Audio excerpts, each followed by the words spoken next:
Whenever I talk about Game Pass, I inevitably get into discussing perfect Game Pass games. Small titles whose conversation would get sidetracked into questions of content versus cost if you had to buy it.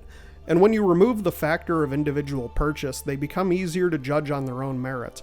Imagine it's like you're a game journalist and you got the game for free. And judging Omno on its own merits, I found the game wasn't bad, it just wasn't particularly good. Omno is a relaxation game, meaning it's short and takes virtually no effort to complete. It's the kind of game you want if what you want is a 2-hour adventure that has no challenge and is so simple a 4-year-old can beat it. Run out and find me a 4-year-old child. I can't make head or tail out of it. The kind of game you might really want after a long, hard day at work. The kind of game you won't be angry at if you got it as part of a $15 a month subscription. Omno is a puzzle platformer where the player takes control of a thing and goes to a place to do something. The plot is as relevant as it is existent, which is to say, almost not at all. Instead, you're whisked away to a linear series of circular levels to collect things and move on. Along the way, you gain some abilities to help with collecting the things.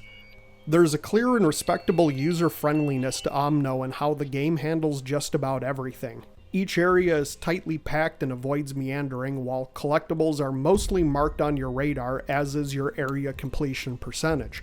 Failure is generally a 10-second setback, and there are just enough collectibles per area that the game doesn't feel like it's disrespecting your time or padding out your content.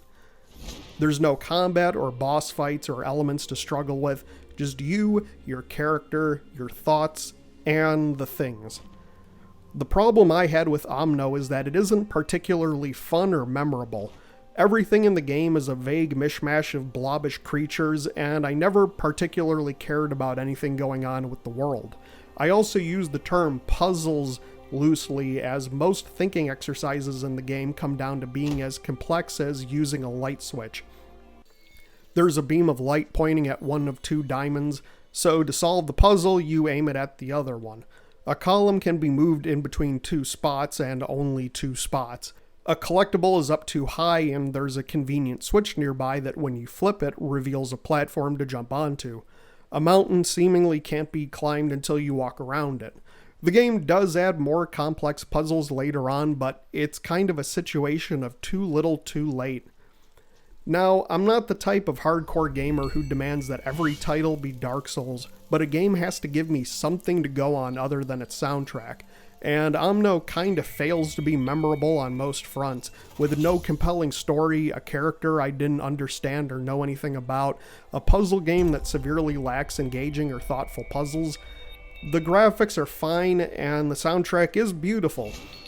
It is otherwise completely forgettable, and after less than 24 hours of completing it, I honestly couldn't tell you much of what happened in the game were it not for writing it down. When played as part of your Game Pass subscription, Omno is a 2-hour distraction that won't leave you too disappointed. It doesn't really shock me that Omno has a high rating on Steam, since most people buying it at this price are specifically looking for this kind of game. And to each their own. The fact that this was made by one dude over 5 years as a hobby project is an achievement in itself. And although I didn't find it compelling or memorable, I'm evidently far in the minority on this opinion.